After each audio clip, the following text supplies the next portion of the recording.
Hey guys, I'm back again. This is going to be box office hits that have disappointed me part 3.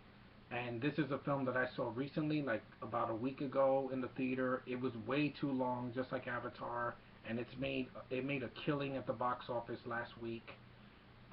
It's a movie that I was very disappointed in, and that was Transformers: Age of Extinction. This is going to be my worst of 2013, 14 at the end of the year, but I want to just talk about it briefly. This movie, I didn't hate the first three films. I know they have a lot of problems and they have a lot of stupid humor, but as bad as some of the things were in those films, this was twice as worse. Because not only was the stupid humor back in this film, but it was way too long. It's over 2.5 hours. It's longer than The Dark Knight. I'm like, oh my god, this movie just it drags in the middle of the film. It feels like a freaking, you know, a glacial pacing. The action. I like the robot action in the film, but it wasn't enough to save the movie for me. It's just way over long. Aaron Kruger's script was god awful. Michael Bay's direction. He doesn't know how to direct anymore. I'm sorry. He hasn't done a good movie for me since The Island. I mean, I like the first two Transformers films, okay, and the third one I can tolerate it more than this, but a quality film that didn't even make money was The Island, and that's a movie that's barely talked about. I love it because of Ewan McGregor and Scarlett Johansson, and there's no stupid humor in that movie.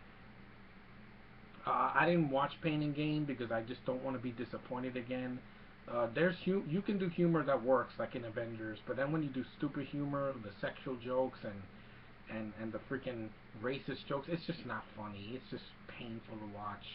Uh, the film is way over budgeted too. $210 million really for this boring freaking movie. I mean, come on now. Mark Wahlberg tried. He did the best he could. I'm not gonna blame him. I'm not gonna say he dragged the movie down for me.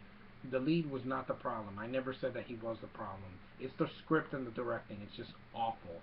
It's a film that made over $100 million its opening weekend, and then its second weekend it went down, and it had one of the worst Fourth of July, weekends in history since like 1999, and that's just pathetic.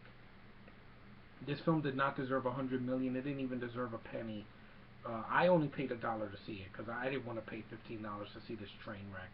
It was not needed. It was not necessary. It should have ended with three, and then they should have done a reboot without Michael Bay. And the new Ninja Turtles, I'm gonna avoid it like a freaking plague because after this, I don't want to be disappointed again, Michael Bay. I'm sorry. You can go screw yourself. Take this and shove it. I'm tired of you making these movies. Joss Whedon proved that you don't have to explode everything to make a good story. What we need is a good story.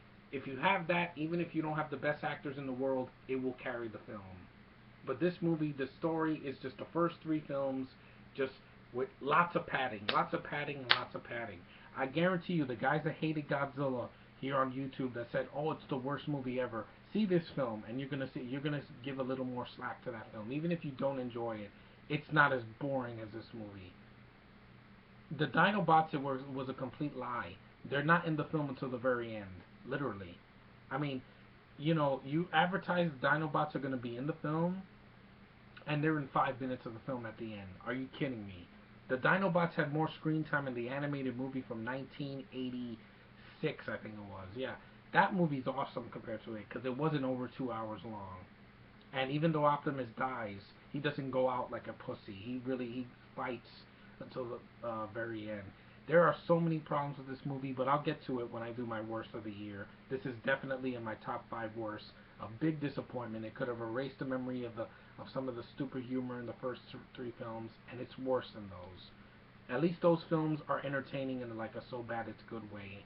This wasn't. I just was bored out of my freaking skull, and the script made no sense, and just it did not deserve to be a box office hit. So I give a thumbs down to Age of Extinction. It's the worst of the franchise. I hope I'm not gonna see the next one. I don't want to be disappointed again. Screw you, Michael Bay, and I will talk to you guys later. I hope you enjoyed this.